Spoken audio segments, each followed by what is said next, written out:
เนี่ยขึ้นรถป่ะ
เฮ้ยนั่นไงโฟก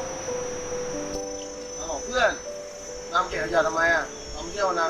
รู้ว่ามันเที่ยวแต่รู้สึกขัดหูขัดตาไงไม่รู้อ่ะอยากเป็นทหารเล